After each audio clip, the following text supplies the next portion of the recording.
Bonjour à tous, aujourd'hui on se retrouve pour une nouvelle vidéo et aujourd'hui on s'attaque au meilleur Z690 pour vous permettre de faire les meilleures configurations possibles avec les Intel 12e génération le plus vite possible. D'habitude je traîne un peu pour les faire pour voir un petit peu les reviews qu'il y a, mais là il semblerait que les gammes de cartes mères n'aient pas tellement changé, donc on va pouvoir se permettre de faire directement cette vidéo. On commence tout de suite après l'intro, c'est parti.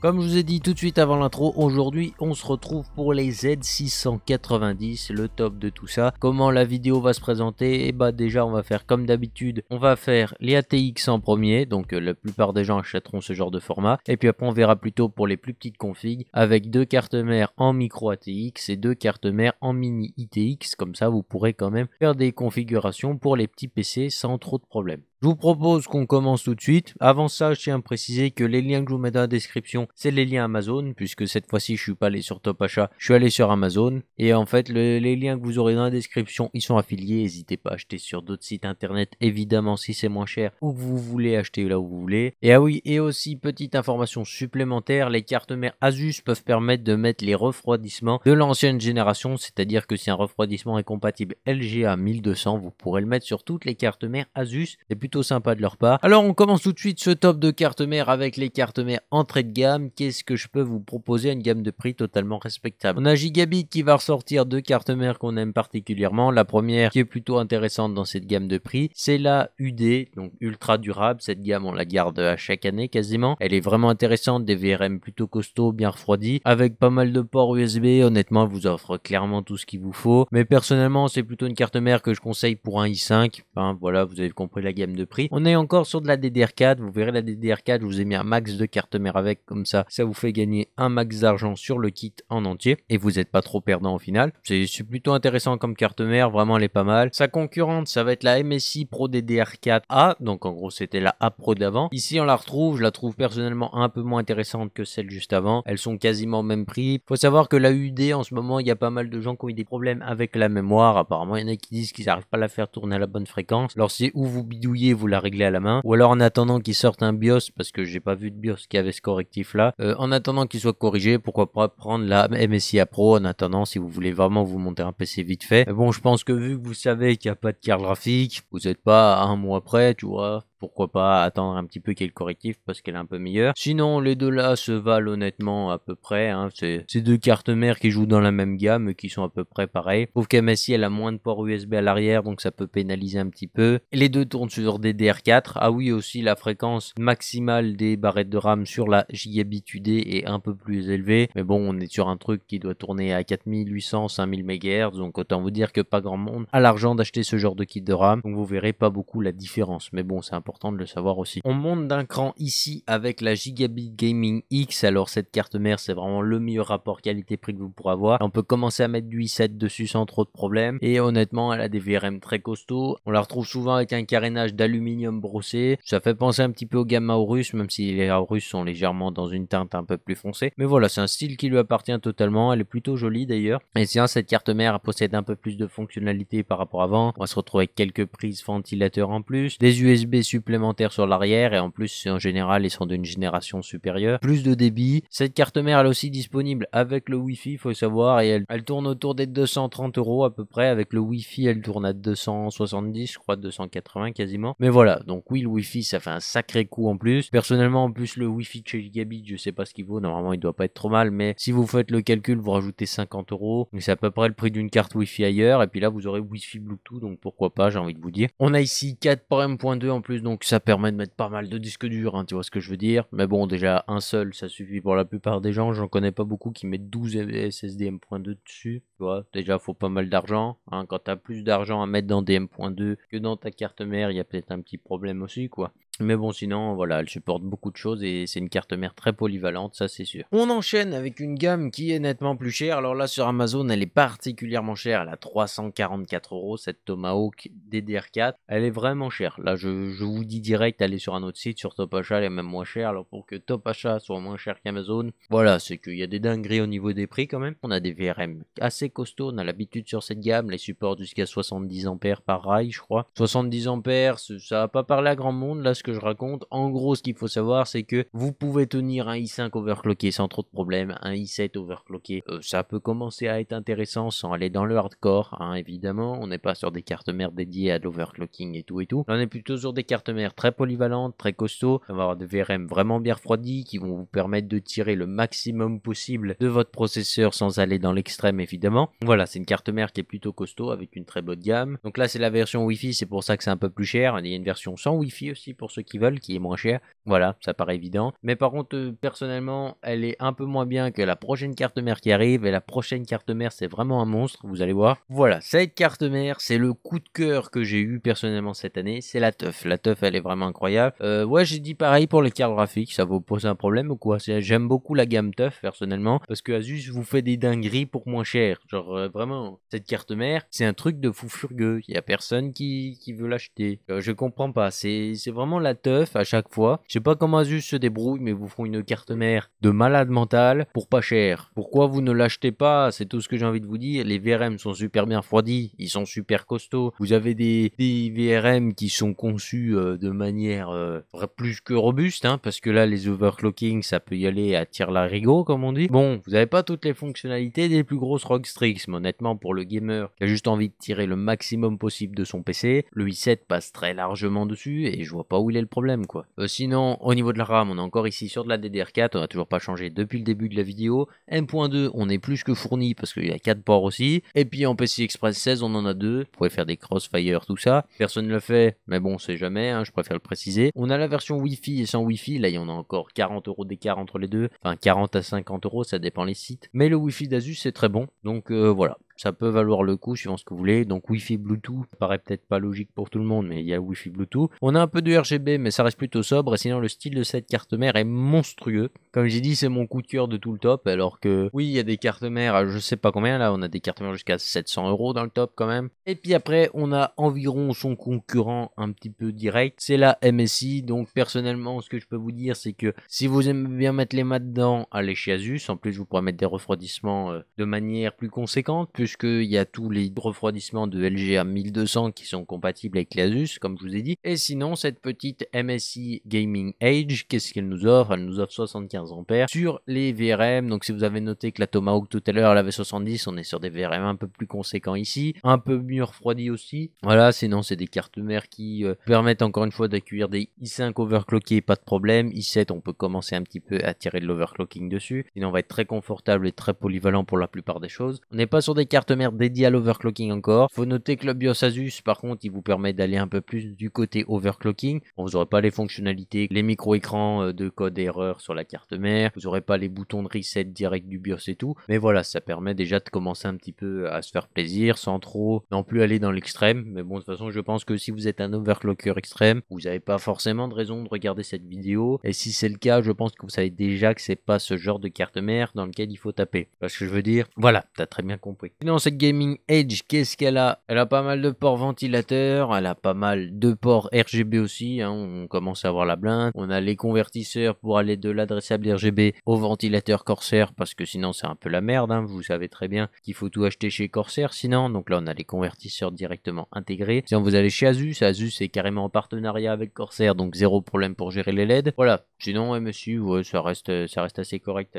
là-dessus aussi. Et sinon, c'est une carte mère plutôt jolie, sans pour autant être exceptionnelle, je trouve. Et là, on finit avec toutes les cartes mères de DDR4 et on attaque un petit peu les cartes mères haut de gamme avec la ROG Strix A Gaming. Donc là, on va enchaîner deux cartes mères totalement blanches. Celle-ci est DDR4 et vraiment très costaud. On attaque la gamme ROG de chez Asus. Ceux qui connaissent cette gamme, c'est vraiment une gamme très violente. D'ailleurs, on va tester une ROG dans pas longtemps. On sait pas du Intel, ce sera sur du AMD. Mais personnellement, je pensais pas que ROG Strix était aussi, comment vous dire, qualitatif. Asus est dans les meilleurs fabricants de cartes mères. Je vais pas lécher les baskets à Asus toute la vidéo, mais en gros, ce type de carte mère, si vous voulez bidouiller, c'est vraiment pour vous, quoi. Toute la gamme ROG, que ce soit la A, la F, la E et la Maximus Hero qu'on aura à la fin. Voilà, c'est vraiment des cartes mères destinées à l'overclocking et tout, destinées à bidouiller, à tweaker son PC, à vouloir triturer un peu tout dedans. Si vous êtes vraiment pas là-dedans, vous pouvez partir chez le concurrent, mais là, personnellement, si vous voulez une config toute blanche, vous avez le choix entre la ROG A et la prochaine qui sera la Gaming Force de chez MSI. Je vous conseille la A parce qu'elle est sous DDR4, c'est moins cher. Les ports de RAM,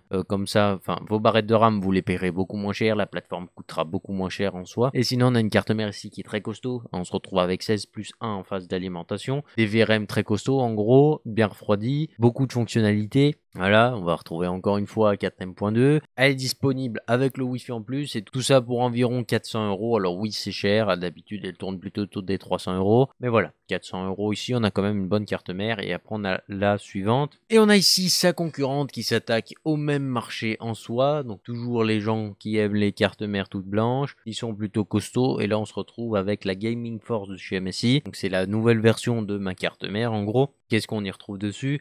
Déjà, elle est complètement blanche, donc faut aimer. Sinon, on a pas mal de styles. On a du RGB qui est plutôt bien intégré. On a la qualité de fabrication de chez MSI. Le BIOS relativement simple à comprendre pour les gens qui veulent commencer à bidouiller sans pour autant aller dans l'extrême encore une fois. Et sinon, on a de quoi accueillir des très gros processeurs, que ce soit un i7 ou même commencer à mettre un i9 comme la Gaming A d'avant, comme la A Gaming de chez ROG qu'on a vu juste avant. Voilà, c'est vraiment des cartes mères pour avoir des processeurs plutôt violents et commencer à vraiment taper dans du lourd. Et maintenant, on franchit un autre palier de cartes mères. Là, pour moi, on arrive dans le haut de gamme, ultra haut de gamme, hein, techniquement. Et là, on arrive sur un moment où Asus domine totalement. C'est au niveau des ROG, hein, encore une fois. Cette année encore, Asus va dominer totalement sur le haut de gamme. Vous verrez qu'il y a 2-3 cartes mères d'autres fabricants, mais c'est principalement du Asus qu'on va retrouver. Alors, la première carte mère, justement, de cette catégorie, on va retrouver la F Gaming de chez Asus en ROG. Ce qu'il faut savoir, c'est qu'on a un peu les mêmes étages d'alimentation que la A juste avant. On va se retrouver avec quelques fonctionnalités en plus, mais cette fois-ci elle est totalement noire, donc les gens qui aiment un peu plus le noir, voilà, c'est sur cette carte mère qu'il faut se diriger. Disponible avec le Wi-Fi et sans le Wi-Fi, comme d'habitude c'est environ 40 à 50 € de différence. Sinon on a vraiment une carte mère qui est faite pour affronter toutes les situations, et ça c'est calibré totalement pour avoir un i9 dessus ou un i7 avec un petit overclocking plutôt sympathique, tu vois ce que je veux dire. Encore une fois, vous pouvez mettre des refroidissements compatibles avec le LGA 1200, bien entendu. Ces cartes mères vont avoir des dissipateurs de VRM très gros, et cette année on a des petits problèmes avec les Ventirad de chez Noctua notamment. On a certaines cartes mères qui sont plus compatibles avec certains gros refroidissements qu'on avait avant. Pensez à aller regarder la liste des compatibilités, ce sera plutôt utile pour vous.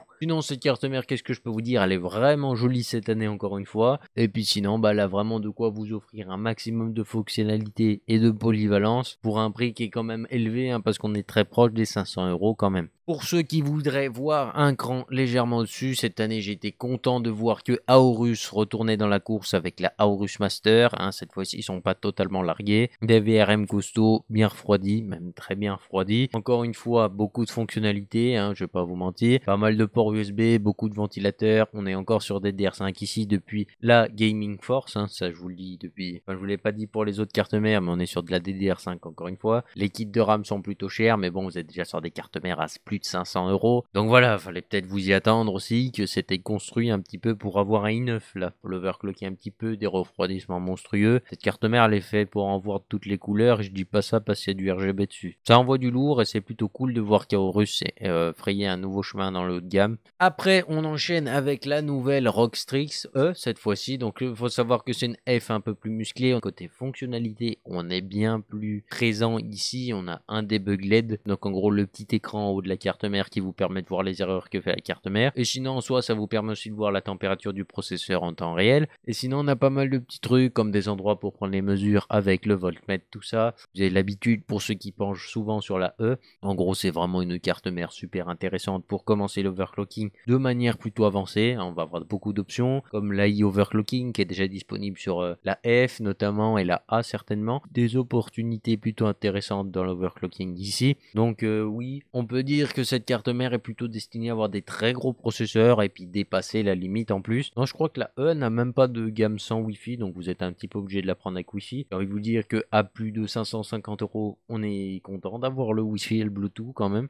Et du coup, côté étage d'alimentation, on est même un peu plus costaud que la F. D'habitude, ils ont quasiment les mêmes bases. Et là, oui, on est même un petit peu plus costaud pour permettre d'aller un peu plus loin dans l'overclocking encore. Là, c'est pas trop mal. C'est mieux parce que l'année dernière, on avait les Z590 F et E. Il y avait vraiment une seule différence. C'était un petit peu les détails de l'overclocking. Sinon, les VRM, c'était vraiment les mêmes. Avec les mêmes refroidissements, c'était un peu dommage. Donc là, on est content de voir que ça pousse un peu plus dans le haut de gamme, quoi. Et on enchaîne avec une autre marque que je suis plutôt content de voir revenir dans la course. C'est ASRock. ASRock, ça faisait un moment qu'ils étaient carrément sortis des lots, hein, donc ouais, ça fait plutôt plaisir de revoir qu'avec la Taichi, ils ont réussi à réintégrer le haut de la course avec les 105 ampères qu'ils ont donné à leur VRM. C'est plutôt balèze, hein, ça commence vraiment à envoyer du lourd. Ils sont super bien refroidis, ces cartes mères permettent encore une fois d'avoir des overclocking de fou furieux. Grosso modo, qu'est-ce qu'on peut retenir de cette Taichi? Bah, on a encore de la DDR5, mais cette fois-ci on retrouve une carte mère qui est vraiment taillée pour l'overclocking ici, puisque pas mal de records d'overclocking sont basés sur les ASRock maintenant. Donc voilà, c'était plutôt intéressant de voir qu'ASRock est vraiment retourné. Enfin, c'était intéressant de voir qu'ASRock est retourné dans la course sur l'autre gamme. Pour tout le reste de la gamme, malheureusement, c'est pas le cas puisqu'ils ont fait des très mauvais choix sur les VRM. Mais sinon, ici, on est content de voir cette carte mère débouler. On est sur un style qui est très propre à ASRock. Hein. On voit souvent ce genre de design chez eux. Là, on est plutôt sur du noir et doré. Ça peut plaire à certains. On a aussi une gamme de chez Razer, carrément, donc en collaboration avec Razer. Elle est aussi sympathique. Mais personnellement, je préfère celle de base quand même. On a aussi pas mal de fonctionnalités ici, que ce soit au niveau des USB, des Thunderbolt. Ici, on a un Thunderbolt qui est intéressant sur cette carte mère. Et puis, on a sa concurrente qui arrive juste après, avec la Maximus Hero de chez Asus. Et là, on a fini carrément les cartes mères ATX. C'est vraiment la dernière carte mère ici. Après, au-dessus, vous savez que ça débourre tellement que c'est plus la peine de vraiment regarder attentivement, on va dire. Donc là, on est vraiment sur des cartes mères monstrueuses. L'avantage de la Asus ici par rapport à la Taichi, c'est qu'elle a deux Thunderbolt. Donc ceux qui veulent vraiment des Thunderbolt et que c'est vraiment leur critère de choix, celle-ci en a deux. Donc ça peut vraiment vous aider. Sinon, toujours sur des DDR5, des VRM super costauds, super bien refroidis évidemment. Pas mal de ports M.2, on a des USB bien fournis à l'arrière aussi. Le Wi-Fi, le Bluetooth, ça vous en doutez parce que vu le prix, ce serait scandaleux de ne pas avoir l'un des deux. Et voilà, grosso modo, c'est super costaud, c'est super polyvalent, c'est super joli comme carte mère avec un écran un petit peu de partout. C'est vraiment super beau quoi. Vraiment, ils ont fait un excellent travail sur le design aussi. Que dire de plus? Je pense qu'avec cette carte mère, vous allez avoir très peu de problèmes, sauf si c'est des problèmes liés à la fabrication, tu vois ce que je veux dire. Alors, il y a un défaut dans le BIOS, ils vont le corriger petit à petit, ou alors t'as pas de chance, t'as vraiment le modèle qui a foiré à la fabrication, tu vois. Mais sinon, on est sur des cartes mères qui sont vraiment d'une qualité supérieure, on va dire. Par contre, j'ai été vraiment déçu de voir que niveau réseau, on n'a pas dépassé le 2,5 gigabits quand même. Donc voilà, c'est un peu dommage. Il y a une époque où ils mettaient même du 10 gigabits sur la MSI Asus, je crois, ou la Godlike, qui avait du 10 gigabits pour rien du tout. Là, il y a un moment, il y avait personne qui pouvait s'en servir, et ben ils mettaient ça, puis maintenant ils en mettent plus du tout. Donc je comprends pas trop, c'est pas bien grave. Donc je pense que niveau ATX, vous avez de quoi choisir votre monstre, hein, je vais pas vous mentir. Et du coup, maintenant on va passer au micro ATX. Et voilà, vous allez voir, il y a nettement moins de choix en micro ATX. Alors du coup, il y en a deux. Il y en a une qui tourne sur DDR4. Et on est avec la Z690M Elite de chez Aorus. Et c'est la version AX. Donc en gros, il y a le Wi-Fi et le Bluetooth intégré. On est sur de la DDR4 ici. Donc ça vous permet de faire des PC plutôt compacts pour pas trop cher. Étant donné que la RAM, comme ça, elle est un peu moins chère. Comme ça, vous pouvez mettre les anciens kits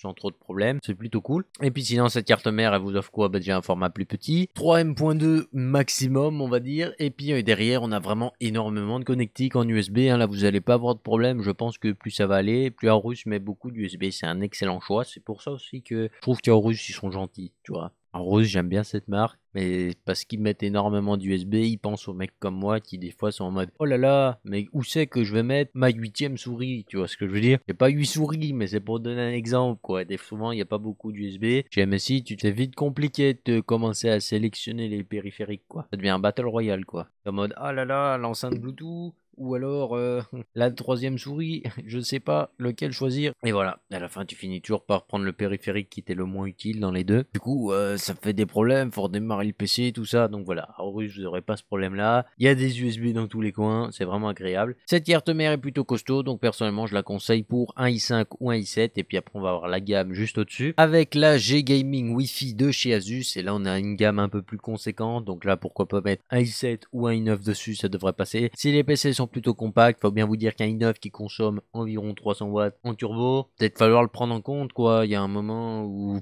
petit PC, 300 watts, c'est pas un radiateur que tu essayes de faire, c'est un PC, tu vois. Donc ouais, faut réfléchir au refroidissement compact que tu vas devoir mettre dessus. Donc voilà, personnellement, je me limiterai au i7, tu vois ce que je veux dire. 250 watts sur le i7, c'est déjà pas mal, hein. Et puis bon, c'est pas avec ses 20 threads qui va te laisser sur le bord de la touche. Vraiment excellent processeur en plus. C'est une excellente carte mère, mais il va pas falloir abuser non plus sur l'overclocking. Et voilà, le refroidissement va falloir qu'il soit taillé pour la config aussi. Donc faudra bien y réfléchir aussi. Sinon au niveau juste de la carte mère, on est sur de la DDR5 ici. Donc c'est un peu moins intéressant que la Aorus d'avant, mais bon, elle va vous permettre de mettre des plus gros processeurs aussi, de profiter des fonctionnalités de chez Asus encore une fois. Et puis voilà, c'est juste intéressant. Wi-Fi Bluetooth intégré encore une fois. 1.2 totalement dissipé. Donc voilà, c'est plutôt une bonne carte mère ici. Et puis on va finir avec les ITX. Et au niveau des ITX, on en a deux encore une fois, et là ça va être très compliqué de la trouver. La première c'est la Aorus, donc c'est la Aorus Ultra en Z690i, donc pour ITX, vous aurez compris, elle est encore une fois sur DDR4, donc on a vraiment une carte mère qualitative pour du DDR4 en plus, donc ça c'est plutôt cool. Barrette pas chère, encore une fois, ça c'est plutôt intéressant sur cette génération. Et puis qu'est-ce qu'on peut retrouver sur ce type de carte mère? On va pouvoir faire des PC format console sans trop de problèmes. Bien entendu les VRM sont plutôt costauds, mais il faudra pas abuser de leur générosité non plus. Qu'est-ce que je veux dire? On est sur une carte mère ITX, encore une fois dans des PC encore plus compacts que juste avant. Et là, va falloir penser que le refroidissement, c'est où vous prenez, je sais pas, un boîtier qui est pas du tout ITX, et auquel cas, voilà quoi. Je veux dire, si les mecs qui achètent les mêmes boîtiers que moi et qui te mettent une carte mère ITX, tu vois, j'ai envie de leur cracher dessus à la limite. Et sinon, bah voilà. Dans les petits PC, ça va être compliqué de faire passer des gros refroidissements encore une fois. Mais sachez que cette carte mère supporte des gros processeurs sans trop de problèmes. Donc voilà, vous pourrez mettre des gros i7 et des i9 si vous voulez faire un radiateur, c'est vous qui voyez. Sinon, au niveau fonctionnalité, encore une fois, 2 barrettes de RAM en DDR5, ça c'est possible. Donc là, sur cette carte mère, on peut mettre 2 M.2. Et Aorus, ça fait un truc plutôt sympathique, c'est un genre de sandwich, tu vois. Genre, tu mets un PCB sur ta carte mère et sur ce PCB, tu mets un M.2 en dessus, un M.2 en dessous, du coup. Merde, je me suis trompé, un en dessus, un en dessous, quoi. Le dissipateur par-dessus, donc je sais pas si ça chauffe énormément ou pas, mais vous pouvez mettre 2 M.2. Donc je pense que si vous avez un seul M.2, le mettre le plus en haut possible, comme ça il est très près du dissipateur et ça évite les chauffes inutiles. Voilà, mais je pense que cette conception est intéressante parce que vous gagnez beaucoup de place, mais finalement le M.2 de dessous va chauffer le M.2 de dessus, donc c'est un peu dommage. Bon après ça consomme pas énormément, un M.2 c'est genre 10-15 watts je crois, donc voilà, un petit dissipateur ça passe très bien, mais bon, faut dire que du coup il y en a un qui chauffe l'autre quoi. Ils aiment bien, ils se chauffent entre eux, quoi. C'est un peu ça. C'est dommage. On va dire que c'est plutôt intéressant aussi comme système, donc faudra voir si ça tient la route ou pas. De toute façon, si l'année prochaine il n'y a plus ça, c'est que ça tenait pas la route, hein. C'est ce qu'il faut vous dire aussi. Et cette dernière carte mère, la Z690i Gaming de chez Asus, elle commence à être plutôt connue, celle-là aussi. Qu'est-ce qu'on y retrouve? On retrouve une carte mère ITX avec toujours 2 slots M.2. Et Asus a fait un petit peu le même système qu'Aorus ici aussi. Donc tu auras un dissipateur de M.2 dessous, faudra voir ce que ça donne. En général, de toute façon, on a un caloduc qui passe du haut des VRM jusqu'au M.2. Donc voilà, on verra bien ce que ça va donner. Personnellement, je suis un peu mitigé sur cette conception. On verra bien. Et puis sinon, on retrouve un petit peu la base. On a pas mal d'adressables RGB ici aussi. Elle est plutôt chère, 500 €, faut quand même le noter pour une carte mère ITX. Là, quoi, tout ça pour te dire que tu pourras pas mettre un i9 parce que ça chauffe beaucoup. Voilà, c'est le prix du i7 en fait. Genre ta carte mère coûte un peu plus cher que le i7 même carrément. DDR5 encore une fois ici. Voilà, c'est pour un mini PC qui coûte quand même très cher. Mais ici on a une très bonne carte mère encore une fois avec un seul slot PCI Express 16. Ça paraît normal pour du ITX. Et puis sinon au niveau de l'arrière on est plutôt bien fourni. Wi-Fi Bluetooth et pas mal de connectiques quand même. On a même vraiment pas mal de choses à l'arrière avec le BIOS flashback et tout. Donc c'est plutôt cool. Donc sur ce, j'espère que cette vidéo vous a plu. Je me suis rendu compte que la dernière fois j'avais vraiment détaillé à mort. Et je sais pas si c'était vraiment utile de vous épeler un petit peu tout ce qu'il y avait dans la carte mère la dernière fois. Donc là j'ai simplifié un petit peu pour que beaucoup de gens comprennent. Je pense que vous avez compris. Parce qu'avant on essayait j'essayais vraiment de donner le maximum de détails. Alors que en soi oui c'est important, mais il y a très peu de gens qui vont faire gaffe à tous ces détails là. Donc voilà, cette année j'ai fait ça. Si jamais vous aimez pas, n'hésitez pas à me le dire justement, comme ça peut-être que la prochaine fois je pourrais refaire comme j'avais fait pour les Z590 si vous donnez un max de détails. Donc voilà, on verra un petit peu comment ça se passe. Donc j'espère que ça vous sera très utile pour choisir vos cartes mères. Comme je vous ai dit, en général quand vous avez du Asus et du MSI dans la même gamme, ce que vous pouvez faire c'est que le Asus est destiné à ceux qui veulent vraiment bidouiller leur PC ou qui veulent de quoi éventuellement plus tard bien bidouiller, et le MSI c'est plutôt pour les gens qui s'y connaissent pas trop, qui veulent jouer principalement et qui voudraient plus de simplicité quand ils vont dans le BIOS, puisqu'Asus c'est un peu plus voilà, on est un peu plus dans la jungle hein, quand on ouvre un BIOS Asus, je trouve. C'est tout ce qu'il faut savoir en gros. Vous avez les prix affichés à l'écran, n'hésitez pas à passer par les liens affiliés si vous voulez, ça aide bien la chaîne en tout cas. Sur ce, j'espère que cette vidéo vous a plu, si c'est le cas, le petit pouce RGB parce que ça fait toujours plaisir. Abonne-toi si c'est pas encore fait, comme ça je vais te voir quotidiennement sur la chaîne et c'est juste super cool de vous voir jour après jour ici. Et puis sinon, un grand merci à tous ceux qui se sont déjà abonnés et qui ont regardé la vidéo jusque là. Puis sur ce, porte-toi bien, à la prochaine, bye les gens.